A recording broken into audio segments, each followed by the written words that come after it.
I got to tell you something, because all I see at the moment, I'm not like that kid from The Sixth Sense, but all I see are dead people. All I see is average everywhere I look. And the problem is, to be great now, you literally don't have to do much. And the reason why I say this is because what it really comes down to, and this is the worrying thing, is that literally turning up each day and doing what you said you're going to do is majority of the time going to get you to where you want to be. Now that is just mad, isn't it? Because literally the fact of taking action on what you said you were going to do is going to increase your chances that you are going to stand out amongst everybody else. The bar is so low. And there's some things I want to go with you here now, because there's a question I always ask, and it is, what is the one thing you can control? And I get lots of different responses, but I want to go through this because there's actions that you can take each day that if you were to apply this, rather than saying you're going to do it and you have someone hold you accountable and you do what you say you're going to do, you are going to go and see returns on the work you're putting in. Cannot tell you how simple it is like that.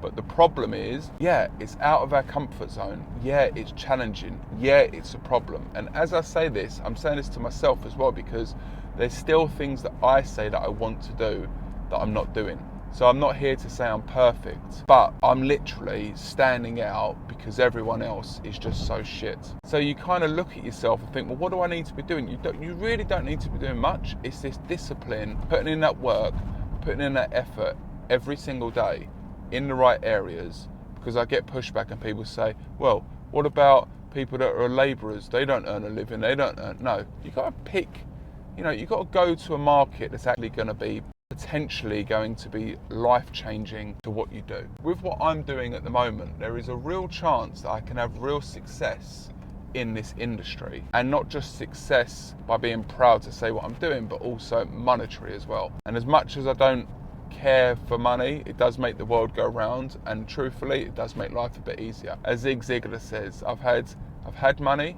and I've not had money, and I much prefer to have money. So these are things which I talk about every single day in my trainings. Every single time I'm standing in front of anybody and we're understanding what does a daily success look like, which would get you to where you want to be. And we all commit to it, we all agree, yeah, that's right, that's exactly what we should be doing, but we don't do it. And there's a reason for that, but I prefer to talk about the points now, and at another time we can go through the internal and external fears and doubts that we have about ourselves and what influence others have on us. But right, so I'm going to ask you a question and see if you agree with it, okay? Do you agree follow-ups are important? Yeah? So why are you not doing them? Why are you not following up with clients? You know that it's not the first call, the second call, the third email, the fourth email. These people have shit going on in their lives. You are not the most important thing to them.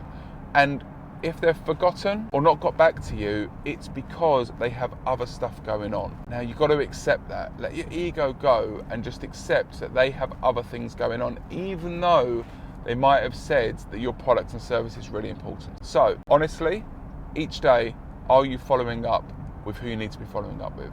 If you're not, let's have a column now, okay? Yes, I'm doing it. No, I'm not doing it. All right, so we've got follow-ups. That's the first one. Then networking. How many of us are going out of our way each day to reach out and see how you can collaborate with somebody, how you can work with somebody, how somebody can bring you leads, how you can bring them leads? Are you doing that? No, you're not. Have you set yourself a goal to do that?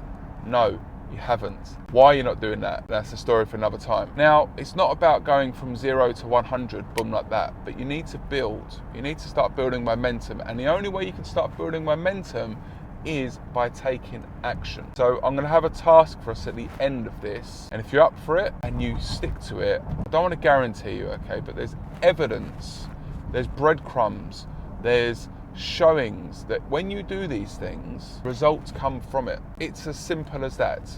Right, so we've got follow-ups, we've got networking. Third one, time management. How are we managing our day? Are we removing distractions from ourselves? Are we deleting those applications? Are we ensuring that we've got a plan for the day? Are we ensuring that we have goals set out? Do we have this? Are you writing them out? Are you actioning them? Let's have an honest conversation. No. And I'm saying this to you like I'm talking to myself, because I'm not following up with everybody. This is a real reality check for me, okay? Not following up with everybody. I'm networking. I mean, look, when I say this, I am following up. I am networking. My time management has got better. Is it to the level it needs to be at? No. Can I get better? Yes. Now, so we've got follow-ups, networking, time management. Fourth one, are we getting good at asking questions? Yeah? We've now taken the next level and we realise we need to start asking questions, but how are we asking those questions? Are they those BGQs? Bloody good question. Your client is just not going to reveal everything to you. So in that discovery, that needs analysis, that journey you're going on, are you really understanding about the client? And the only way you're going to be able to understand the client is by understanding how to communicate through questions. If you can master that, you will not have to worry about, which is the next one, which is objection handling. Objections come up, and I want them to come up, but they come up too late on because we've not got to the real root of the problem early enough. And if you're leaving it till the end to start handling objections, then it's too late and the opportunity is already gone. So you need to get them objecting early on. As I will say, objections are our best friends, yeah? If they're not objecting, they're not interested. That's the mindset change that we have to have. It's okay that the client is objecting. If they did not object, they wouldn't be interested. How often does it happen the client says yes, yes, yes, yes, yes, and you never hear from them again? The reason for that is that you're not getting to the objections early enough. And there's always going to be objections. There's hidden objections, there's smoke screens, there's things which you just would never assume by looking at that person. But you have to go on that journey. Next one, how much are we looking at our own personal brands? How much are we standing out amongst everybody else? And that is by what I'm doing now, which are things like content. And if you look at a personal brand, there's a great quote. I think it is Jeff Bezos, but maybe he quoted it by somebody else. Your personal brand is how people speak about you when you leave the room. How are people talking about you when you're not there? Yeah, that is a real big question you need to go on a journey to understand. You might have an idea of how you see yourself, but how do others see you? And I cannot tell you how many times people have been impressed by me just turning up each day, by doing the bare minimum. And that, as I said, the bar is so low with all of this at the moment. There's not much you have to do to stand out amongst everybody else.